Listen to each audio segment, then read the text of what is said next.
아멘. 오늘은 이 고난 중에 나를 붙드시는 하나님이라는 제목으로 말씀을 나누고자 합니다. 이 오늘 41편은요, 다윗의 시로 다윗이 육체적 질병과 사람의 배신, 그리고 깊은 그 고립 속에서 하나님께 부르짖는 기도입니다. 그러나 이 시편은 단순한 다윗의 탄식으로 호소로 끝나지 않고 고난 가운데서도 하나님의 신실함을 믿음으로 고백하는 것으로 마치는 시편입니다. 오늘 1절 말씀은 이렇게 시작합니다. 가난한 자를 보살피는 자에게 복이 있으며 여호와께서 그를 환난 날에 건지시리로다 라고 말합니다. 여기서 가난한 자는 단순한 물질이 부족한 사람을 의미하지 않습니다. 힘이 없고 의지할 데가 없고 또 스스로 지킬 수 없는 그런 상황에 처한 자, 그런 연약한 자들을 가리킵니다. 이어서 다윗은 또한 이렇게 고백하죠. 이 연약한 자를 돌보는 삶은 결국 하나님의 보호를 경험하는 삶이다라는 겁니다. 우리가 분명 그 연약한 자, 가난한 자를 보살피는 삶을 사는 것이 그들을 위한 것이다라고 생각하지만 실상 하나님께서 그 보살피는 자를 보호하시는 삶이 된다라는 것이죠. 그리고 2절과 3절에서는 하나님은 환난 날에 건지시고 생명을 보존하시고 병상에서도 붙드시며 침상에서 회복시키는 분으로 나타내 주십니다. 여러분, 우리가 오늘 이 자리에 나와 기도하는 이유도 분명합니다. 우리가 강해서가 아니라 우리의 연약함을 아는 사람들이기 때문에 우리는 이 자리에 나와 하나님의 도우심을 갈망하죠. 오늘 새벽은 우리 스스로를 의지하지 않는 시간입니다. 하나님을 붙들 수밖에 없는 그런 시간입니다. 그리고 이런 마음으로 하나님 앞에 나오는 우리들을 하나님은 결코 외면하지 않으실 것입니다. 그리고 4절에서 다윗은 이렇게 기도합니다. 여호와여 내게 은혜를 베푸사 나를 고치소서. 내가 주께 범죄하였나이다. 다윗은 자신의 어려움과 그 고난을 단순히 다른 사람이나 다른 환경의 탓으로 돌리지 않습니다. 다윗은 이런 상황 앞에서 자신의 죄를 먼저 돌아봅니다. 그러나 동시에 다윗의 고난에는 또 다른 아픔이 있었습니다. 바로 사람들의 악한 말과 배신이죠. 6절과 7절에서는 사람들이 찾아와 거짓으로 말합니다. 또한 8절에서는 저가 다시 일어나지 못하리라 하고 조롱하기도 합니다. 그리고 9절은 이 시편의 가장 아픈 고백인데 내가 떡을 먹던 나의 가까운 친구도 나를 대적하여 그의 발꿈치를 들었나이다 라고 말합니다. 가장 가까웠던 사람, 또한 가장 신뢰하였던 그 사람에게 받은 상처는 육체의 질병보다 더 깊이 마음을 무너뜨리기도 합니다.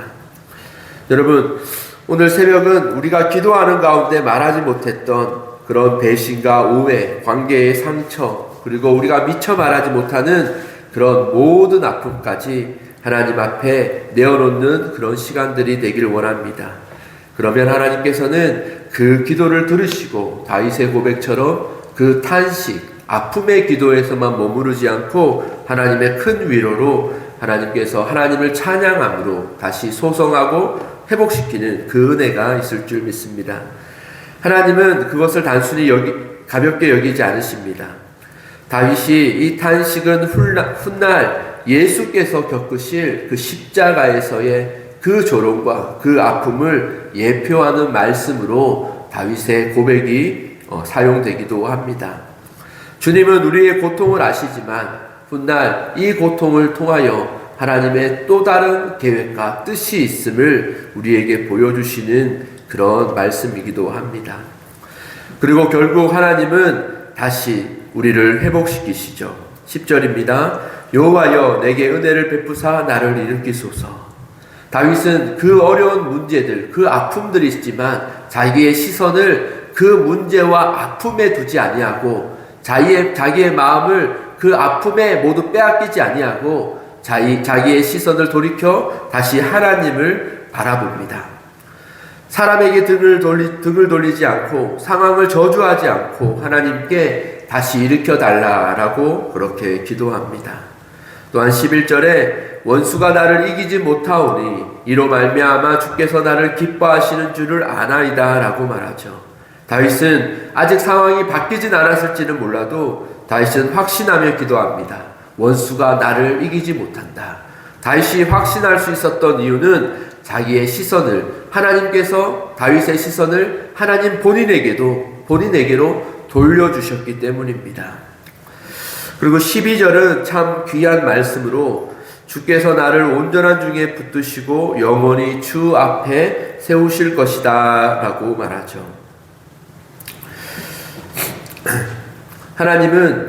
다윗은 그 어떤 상황 속에서도 분명히 다윗은 이것을 알았습니다. 하나님이 나를 붙들고 계신다.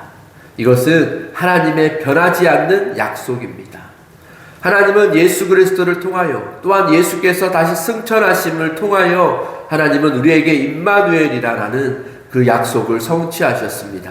영원히 우리와 함께 하시겠다라고 하신 약속은 어떠한 조건부 약속이 아니라 온전하고 신실하시고 변하지 않는 하나님의 우리를 향한 일반적인 약속이었습니다.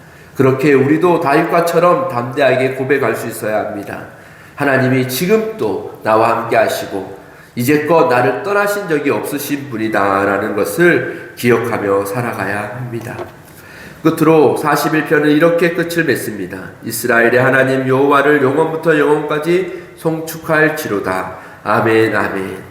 아직 문제는 다 해결되지 않았지만, 아직 우리에게는 병상이 있을 수 있지만, 배신의 상처도 남을 수 있지만, 그럼에도 다윗은 찬송으로 기도를 마칩니다.